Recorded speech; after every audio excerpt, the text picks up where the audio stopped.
क़यामत के दिन अल्लाह ताला अपने बंदों से सवाल पूछेगा।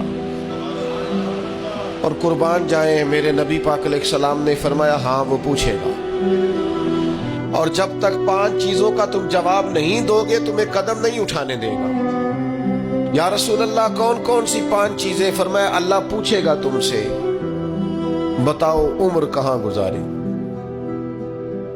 बोलो मैंने जिंदगी दी, सेहत दी, आफियत दी, कहां कहां बिता के आए वक्त। और इसी पर दूसरा सवाल ये करेगा मालिक कि उम्र का बेहतरीन हिस्सा था जवानी का, जब थकावटें नहीं होती थी, जब खड़ा रहा जा सकता था, मेहनत मुशक्कत जद्दोजहद हो वो बेहतरीन हिस्सा जवानी का कहां गुजारा। तीसरा सवाल मालिक करेगा बताओ ना माल कहां से कमाया। और चौथा सवाल ये था कमाने के बाद भी मालिक तुम नहीं थे, गोया दिया तो मैं नहीं था ना, तो बताओ फिर लगाया कहां पे था, खर्च कहां पे किया। सुम्मा लतुसअलुन्न यौमइज़िन अनिन नईम, एक एक नेमत के बारे में अल्लाह पूछेगा। और 5वां सवाल अल्लाह पूछेगा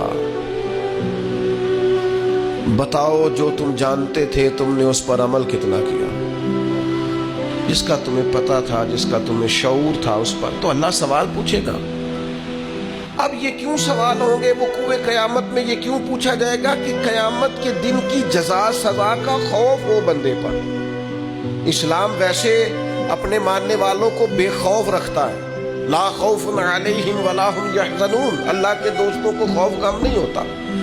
एक गम तुम अपने अंदर रखो कि तुम्हें क़यामत के दिन पूछा जाएगा, इसका खौफ पैदा करो। और ये खौफ मालिक को इतना पसंद है, फरमाया वलिमन खाफ़ मक़ाम रब्बिही जन्नतान, जो अल्लाह के सामने खड़े होने से डरेगा अल्लाह उसे 2 जन्नतें अता फरमाएगा।